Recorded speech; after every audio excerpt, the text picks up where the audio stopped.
Boa noite, irmãos e queridos amigos da Igreja Evangélica Batista Moriá.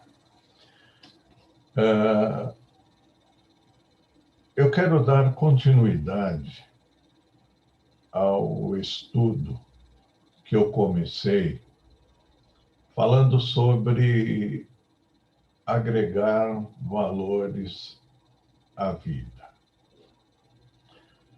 Mas antes, eu quero ler uma passagem que está na segunda carta de Paulo a Timóteo, capítulo 3, do versículo 1 ao versículo 5. Diz assim a palavra de Deus: Saiba disto, nos últimos dias sobrevirão tempos terríveis, difíceis.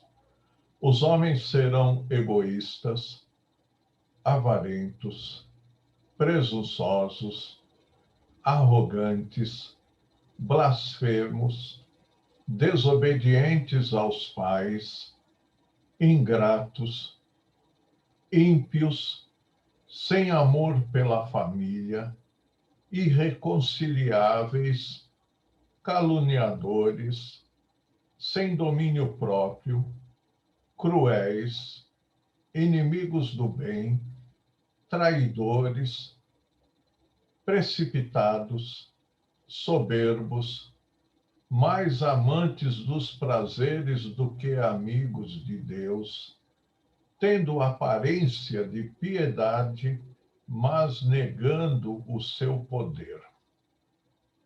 Afaste-se também destes. Esse é o conselho do apóstolo Paulo a Timóteo. Meus queridos, eu hoje escolhi esta passagem da Bíblia para dizer que o apóstolo Paulo escreve a Timóteo algo que estaria acontecendo nos dias de Timóteo e também a nós nos nossos dias. Estamos vivendo um momento crucial na vida da humanidade. Momento de doenças, de pestes, de pandemias, momentos de tremenda instabilidade de uma forma geral. Esta passagem nos mostra o caráter do ser humano nos últimos dias, nos dias que são terríveis. E eu acredito que estamos vivendo esses dias, este período. Tempos de muito egoísmo, tempo de muita avareza, tempo de muita arrogância, tempo onde as pessoas são mais amigas dos prazeres do que amigos de Deus. Tempo de lobos vestidos em pele de carneiro. Tempo de muita crueldade e falta de sensibilidade. Tempo onde as pessoas não se importam o que irá acontecer com o seu próximo, contanto que elas satisfaçam os desejos de seus corações. Tempos onde as pessoas se importam mais com os prazeres do que com os outros. Não encontro base bíblica para dizer que depois da pandemia as pessoas serão melhores.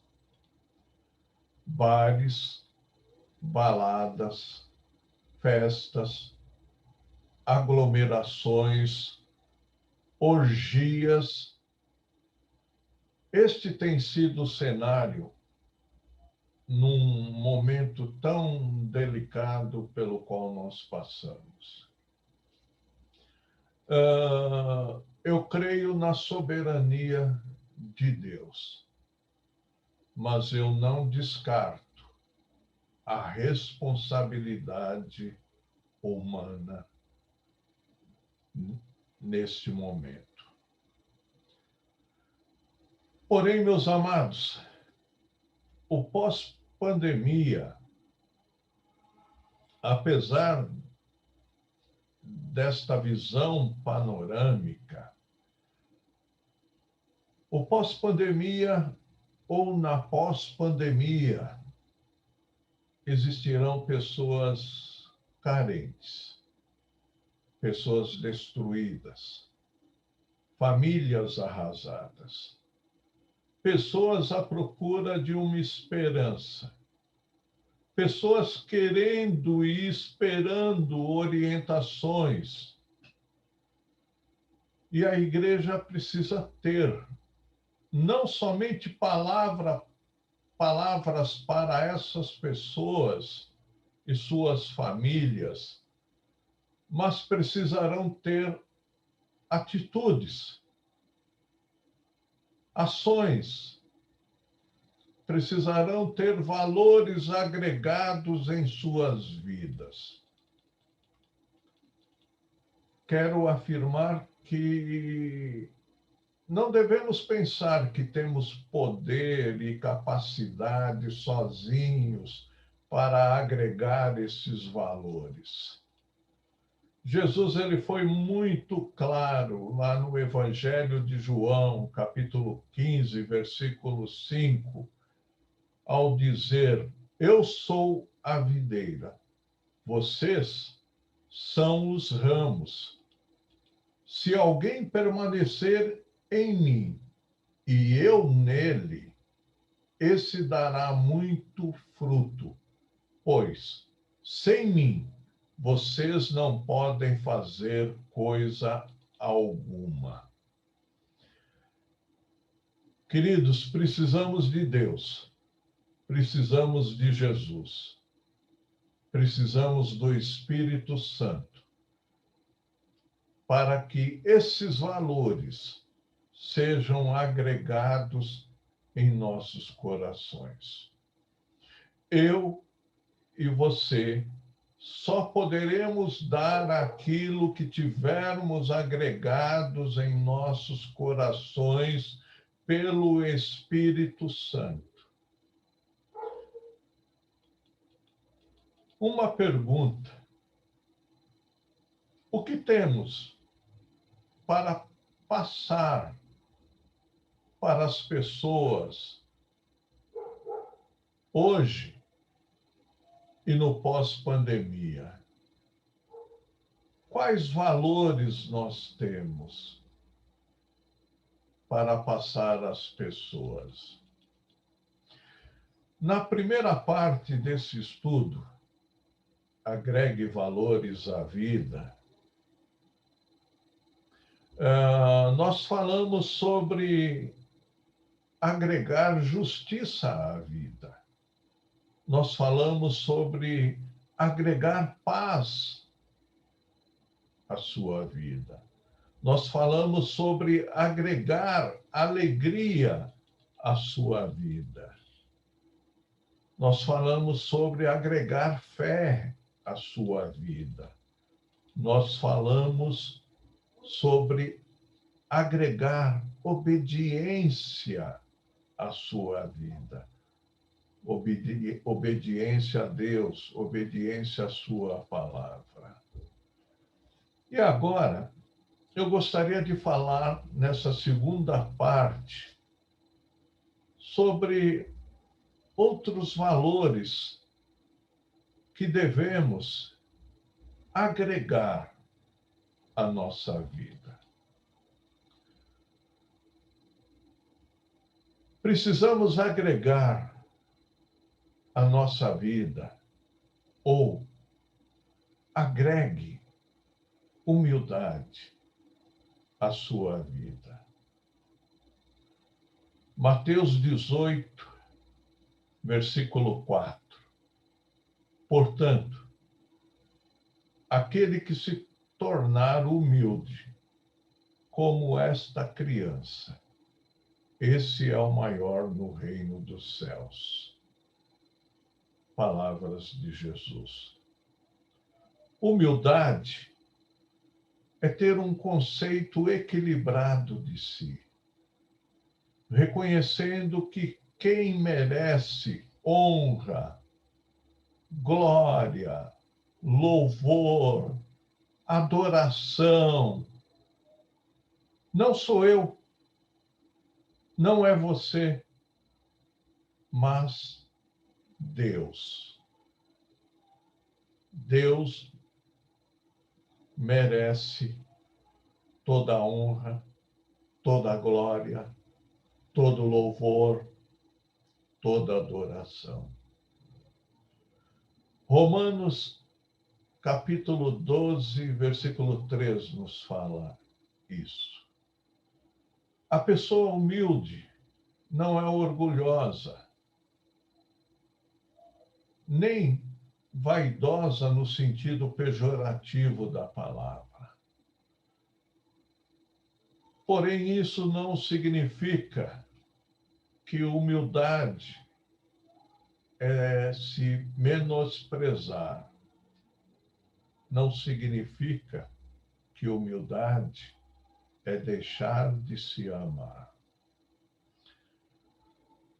A pessoa reconhece, quando ela é humilde, ela reconhece os seus pontos fortes e agradece a Deus por eles.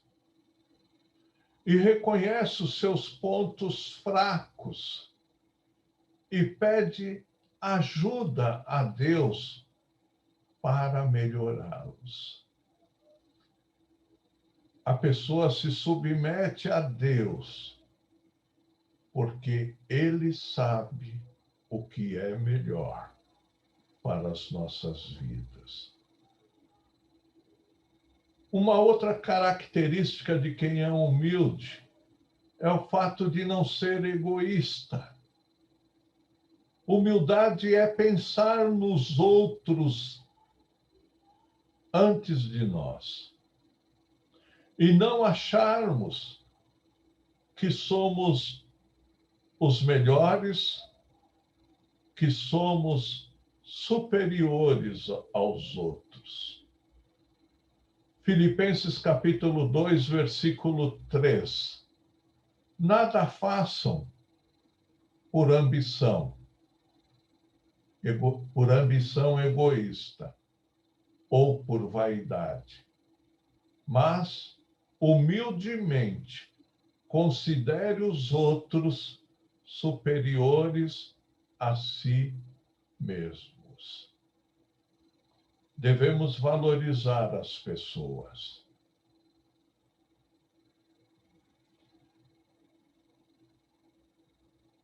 Outra coisa, outro ponto é agregue fidelidade à sua vida. Lucas, evangelho escrito por Lucas, no capítulo 12, versículo 42 e 43, está escrito: Disse o Senhor: Quem é, pois, o mordomo fiel e prudente, a quem o Senhor confiará os seus conservos para dar-lhes o sustento a seu tempo? Bem-aventurado aquele servo a quem seu senhor, quando vier, achar fazendo assim. Queridos, fidelidade significa ser digno de confiança, cumprindo a sua palavra, agindo e procurando agir sempre de maneira correta e consistente. A pessoa fiel é alguém em quem nós podemos colocar a nossa confiança, sem medo de sermos enganados e nem desiludidos. Deus é o nosso maior exemplo de fidelidade. Deus abençoa a fidelidade de quem segue a Jesus. Ser fiel é ser constante, perseverante e não mudar, sejam quais forem as circunstâncias. A fidelidade de Deus é incomparável, porque mesmo que lhe viremos as costas ou sejamos infiéis, Deus permanece fiel. A sua fidelidade não pode ser medida, ela é infindável e é um motivo para darmos louvores e adoração a Deus. Precisamos agregar fidelidade a Deus, fidelidade à sua palavra. Sejamos fiéis ao Senhor. Outro ponto, agregue gratidão à sua vida. Como está escrito em Colossenses capítulo 2, versículos 6 e 7. Portanto, assim como vocês receberam a Cristo Jesus, o Senhor, continuemos a viver nele, enraizados e edificados nele, firmados na fé, como foram ensinados, transbordando de gratidão. A Bíblia diz que devemos ser gratos em todas as ocasiões, porque esta é a vontade de Deus. Primeira carta de Paulo a Tessalonicenses, capítulo 5, versículo 18. A gratidão é uma forma de louvar a Deus, é uma forma de adorar a Deus. É um sinal de uma vida transformada por Cristo Jesus. Um coração grato deve ser uma realidade na vida de qualquer pessoa que se considera crente, que se considera cristã, que se considera pertencente a Jesus. Porque quem reconhece que é salvo através do sacrifício de Jesus, através da morte de Jesus, através do amor de Deus, sabe que não fez nada, absolutamente nada, para merecer isso. É graça de Deus, é dom de Deus. Mas recebeu através da graça de Deus. E saber isso deve fazer brotar em nossos corações a gratidão. Deve brotar gratidão em nós a cada manhã que se inicia, a cada dia que se inicia. Não merecíamos, amados, nada, mas através de Jesus Cristo, temos tudo: perdão, salvação, justificação, restauração, paz com Deus e vida eterna. Todos os dias são dias propícios em que devemos dizer com todo o coração: obrigado, Deus. Obrigado, Jesus. O Salmo 92, versículo 1 e 2, nos diz: como é bom render graças ao Senhor e cantar louvores ao teu nome, ó Altíssimo. Anunciar de manhã o teu amor leal e de noite a tua fidelidade. E por último, agregue esperança à sua vida. Romanos capítulo 15, versículo 13. Paulo dizendo: ora, o Deus de esperança, o nosso Deus é um Deus de esperança. O Deus de esperança vos encha de todo gozo, de toda alegria e paz na vossa fé, para que abundeis na esperança pelo poder do Espírito Santo. Não é pelo meu poder, não é pela minha capacidade, mas é pelo poder do Espírito Santo.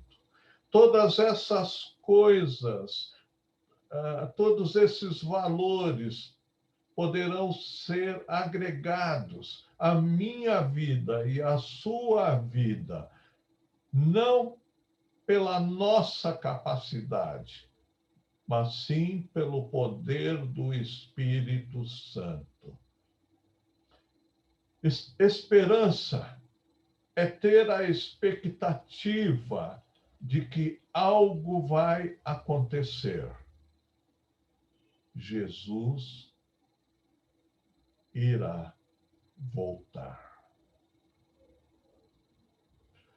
A esperança está ligada à fé, porque a pessoa com esperança acredita em uma coisa que ainda não vê, que está no futuro.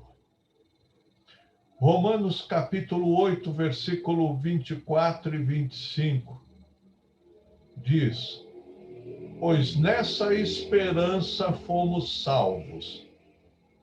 Mas esperança que se vê não é esperança. Quem espera por aquilo que está vendo? Mas se esperamos o que ainda não vemos, aguardamo-lo pacientemente. Deus é a esperança de todo cristão. Jesus é a esperança de todo cristão, porque ele sempre cumpre e sempre cumprirá o que promete. A esperança implica esperar. Algumas promessas de Deus levam tempo para se cumprirem. A esperança é a confiança em Deus que nos ajuda a esperar, sem desistir, sem desanimar, sem titubear, até que as promessas se cumpram.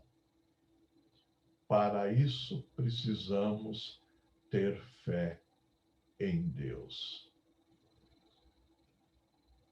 Ter esperança, amados, é algo muito importante. E eu vou fazer uma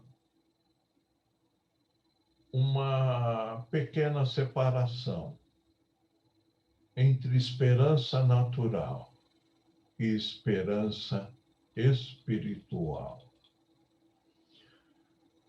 Todos podem ter esperança.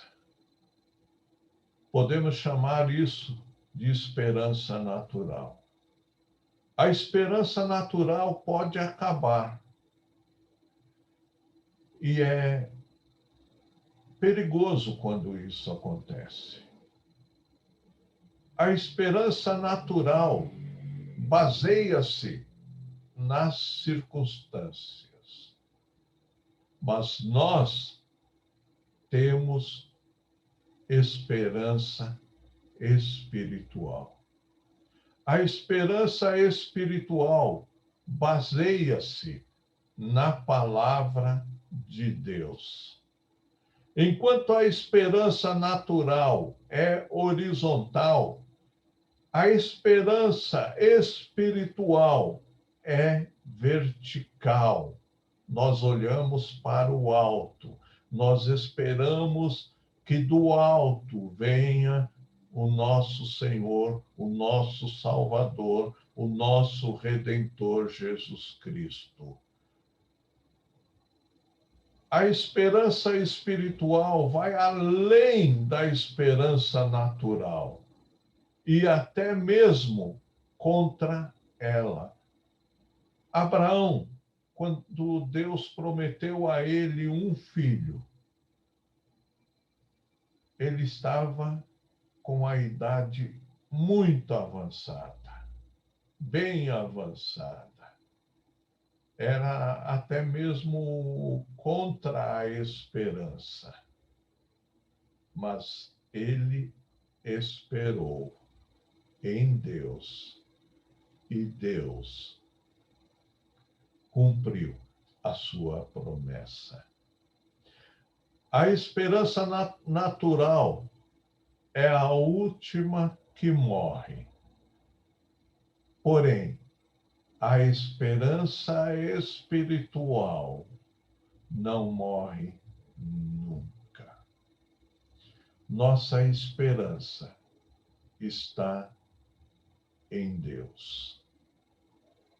Nossa esperança está em Jesus e na volta de Jesus.